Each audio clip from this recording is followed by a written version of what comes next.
When the Bionic Woman first appeared on television in 1976, she did not arrive as a novelty or a side experiment, but as a cultural statement quietly wrapped in science fiction.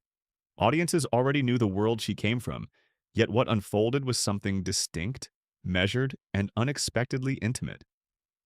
This was not merely a spin-off designed to replicate success. It was a deliberate reimagining of what strength, intelligence, and resilience could look like on the small screen during a decade defined by social renegotiation. The character of Jaime Sommers emerged at a precise historical moment. America in the mid-1970s was navigating the aftermath of political disillusionment, shifting gender roles, and a growing appetite for stories that challenged traditional authority. Jaime was introduced not as a soldier or an agent by choice, but as an ordinary woman whose life was interrupted by catastrophe. This origin was crucial. Her transformation into a bionic being was never framed as empowerment through ambition, but as survival through circumstance. That framing gave the series an emotional grounding that distinguished it from other science fiction programs of the era. Lindsay Wagner's casting was a turning point that reshaped the project. She was not initially envisioned as the permanent face of the character. Her early appearances were meant to test audience reaction, not anchor an entire series. What made her performance resonate was restraint. Wagner avoided theatrical bravado, choosing instead to portray Jaime with softness, hesitation, and moral reflection. In a genre often dominated by mechanical certainty, she introduced doubt, empathy, and introspection. That choice changed how viewers connected to the character, transforming spectacle into identification. The production design of the Bionic Woman reflected a careful balance between futurism and familiarity. Unlike many science fiction shows that emphasized laboratories and metallic environments, this series frequently placed its heroine in everyday settings: schools, small towns, modest homes. The contrast was intentional. By grounding advanced technology in recognizable spaces, the show asked a subtle question: what happens when extraordinary power must coexist with ordinary responsibility? That question continues to resonate today in an era still negotiating the ethics of enhancement. One of the most surprising aspects of the show's early development was how cautiously it approached its own premise. The bionic abilities were not showcased relentlessly. In many episodes, they were almost secondary to Jaime's emotional dilemmas. This restraint came from a creative concern that overuse would reduce the character to a gimmick. Instead, the writers treated her abilities as tools that came with consequences: physical strain, psychological burden, and moral ambiguity. The result was a tone that felt reflective rather than sensational. Behind the scenes, the physical demands of the role were significant. Lindsay Wagner performed many of her own stunts during the early episodes, a decision that added authenticity but also risk. The slow-motion bionic effects, now iconic, required precise choreography and timing. These sequences were filmed using high-speed cameras that were still relatively uncommon in television production. Each shot demanded careful planning, as mistakes were costly and time-consuming to correct.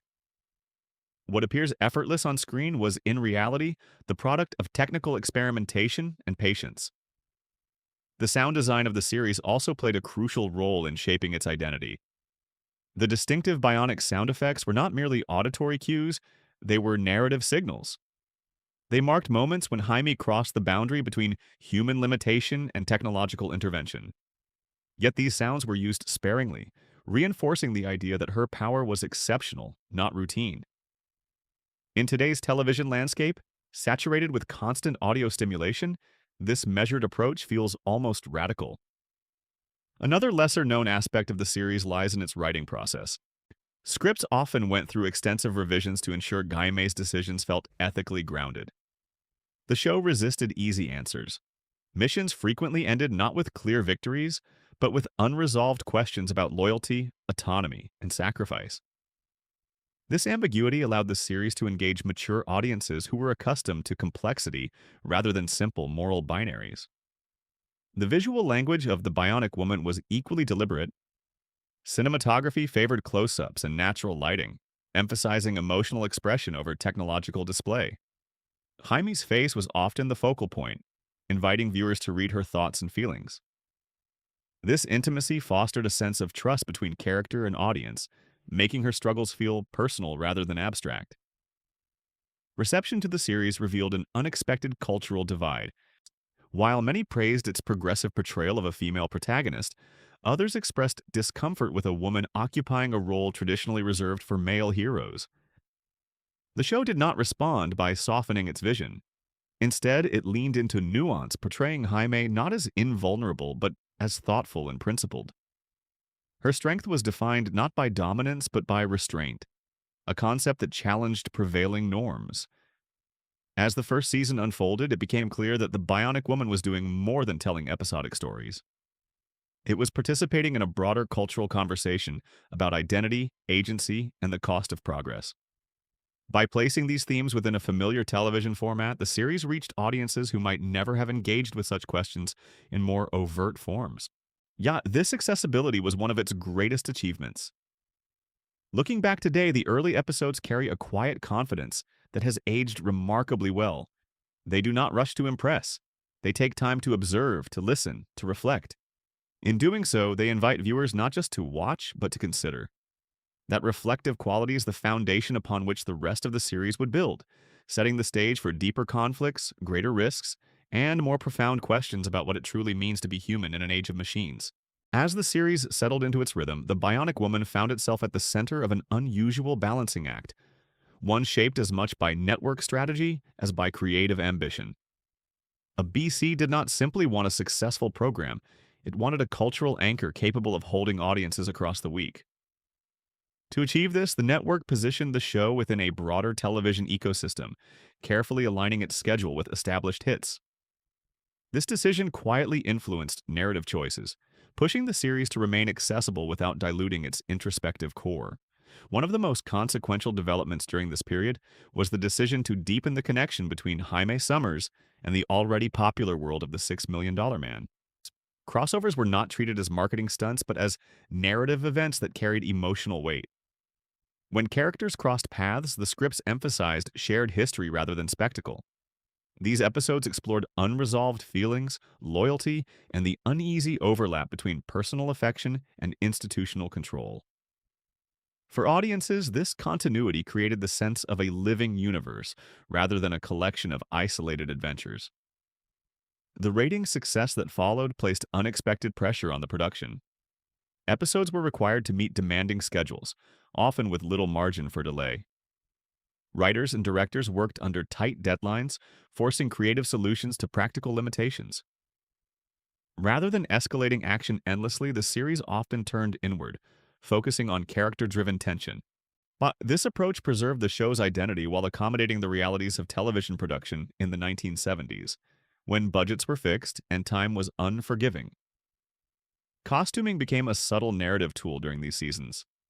Jaime's wardrobe was deliberately understated, avoiding the flamboyance seen in many contemporary series. The choice reflected both character philosophy and practical necessity. Outfits had to accommodate hidden harnesses, protective padding, and rapid movement, all while maintaining a believable everyday appearance. The result was a visual language that reinforced Jaime's dual existence, exceptional abilities concealed beneath ordinary presentation. Music continued to evolve as an emotional guide rather than a source of excitement. Composers were instructed to avoid heroic bombast, opting instead for themes that underscored vulnerability and reflection. In moments of tension, the score often receded, allowing silence to speak. This restraint shaped how viewers processed danger, encouraging contemplation rather than adrenaline. It is a technique rarely associated with action-driven television, yet it became one of the show's defining characteristics. Thematically, the series began to explore broader social concerns through its episodic plots. Stories touched on environmental responsibility, scientific ethics, and the misuse of authority, often embedding these ideas within personal dilemmas faced by Jaime.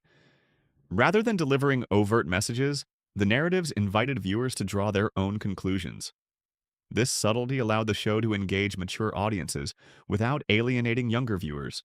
It's a difficult balance that few series of the era managed to sustain. Behind the camera, creative debates were frequent and intense. Some producers pushed for increased emphasis on action, arguing that spectacle drove ratings. Others defended the show's reflective tone, warning that excess would erode its emotional credibility. These discussions shaped the series episode by episode, resulting in a dynamic tension that kept the storytelling from becoming formulaic. The final decisions often favored character over chaos, preserving the series' distinctive voice. Audience response during this period revealed the depth of the show's impact. Letters arrived not only praising the action, but describing personal connections to Jaime's struggles. Teachers, nurses, and social workers wrote about seeing their own values reflected on screen. This feedback reinforced the idea that the character resonated because she navigated responsibility with humility. She did not escape the world through power, she remained engaged with it. Censorship considerations also influenced storytelling choices. Network standards limited the portrayal of violence, pushing writers to imply danger rather than display it. This constraint encouraged creative framing, using reaction shots and off-screen consequences to convey stakes. The resulting restraint enhanced the show's psychological tension, proving that limitation can foster innovation when handled thoughtfully.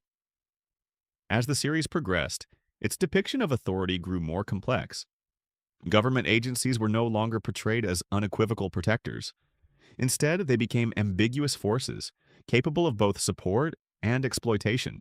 Jaime's relationship with these institutions reflected a growing skepticism within American culture, mirroring broader societal questions about trust and autonomy in the post-Watergate era.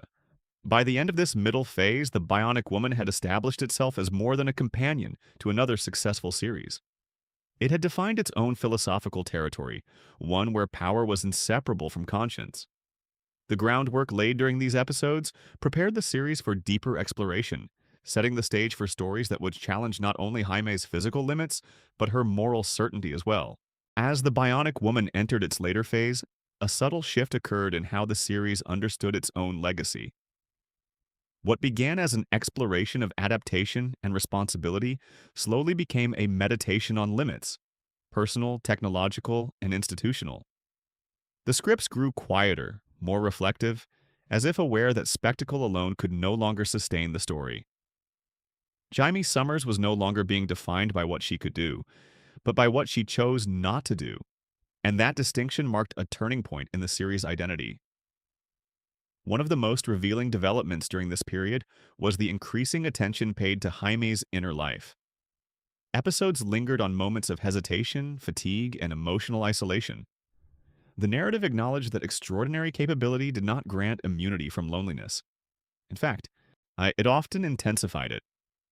This portrayal was rare for its time, especially in a genre that traditionally celebrated power without consequence. The series quietly suggested that enhancement could create distance rather than connection, a theme that feels strikingly prescient today. Production realities also began to leave visible traces on the show. Budgetary constraints required creative adaptation, prompting greater reliance on dialogue and atmosphere over action-heavy sequences. Rather than diminishing the storytelling, this limitation deepened it. Writers leaned into moral tension, framing conflicts around choices rather than confrontations. The absence of constant action allowed the audience to engage more closely with Jaime's reasoning process, reinforcing the show's emphasis on ethical reflection. Lindsay Wagner's influence behind the scenes became increasingly significant. She advocated for scripts that respected Jaime's autonomy and emotional intelligence, resisting portrayals that reduced the character to a mere instrument of authority. Her input helped preserve the integrity of the role at a time when external pressures favored simplification. This collaboration between actor and creative team contributed to the series' consistency, ensuring that Jaime's values remained coherent even as circumstances grew more complex. The visual storytelling continued to favor intimacy over grandeur. Directors often framed scenes to emphasize separation, Jaime standing slightly apart, observing rather than dominating. These compositions subtly reinforced the character's internal conflict, highlighting the tension between belonging and independence. Such choices rarely drew attention to themselves, yet they shaped how viewers perceived her place in the world she served. As the series approached its conclusion, audience expectations had evolved. Viewers no longer tuned in solely to witness feats of strength or speed. They watched to see how Jaime would navigate moral ambiguity, how she would reconcile duty with conscience. This shift reflected the show's success in cultivating a relationship with its audience based on trust rather than novelty. It had taught viewers to listen as much as to watch. Critical reassessment began to emerge even before the series ended. Commentators noted its willingness to engage with themes often avoided in mainstream television, particularly the cost of compliance and the complexity of agency. The show did not offer definitive answers. Instead, it presented scenarios that invited contemplation, leaving space for disagreement and interpretation. This openness contributed to its lasting relevance, allowing each generation to read its concerns anew. The conclusion of the series did not attempt to resolve every tension it had introduced. There was no grand statement, no final assertion of dominance or closure. This restraint was consistent with the show's philosophy. Life, it suggested, continues in ambiguity. Growth does not arrive as a final state, but as an ongoing process shaped by choices made under imperfect conditions. Jaime's journey remained open-ended, mirroring the uncertainty faced by the audience itself. In retrospect, The Bionic Woman occupies a unique place in television history. It stands as an example of how genre storytelling can carry cultural weight without sacrificing accessibility. Its impact lies not in technological fantasy, but in emotional honesty. By presenting a heroine defined by empathy, restraint, and reflection, the series expanded the vocabulary of strength available to popular culture. Today, revisiting the series reveals a work that feels both rooted in its time and quietly ahead of it. Its questions about power, responsibility, and identity have only grown more relevant as technology continues to reshape human experience. The show's greatest achievement may be its refusal to simplify these questions, trusting viewers to engage with complexity rather than retreat from it. As the final images fade, what endures is not the echo of mechanical sounds or the memory of superhuman feats, but the presence of a character who navigated extraordinary circumstances with humanity intact. In that sense, The Bionic Woman remains less a story about machines and more a reflection on the enduring challenge of remaining human in a world increasingly defined by what we can build, rather than by who we choose to be.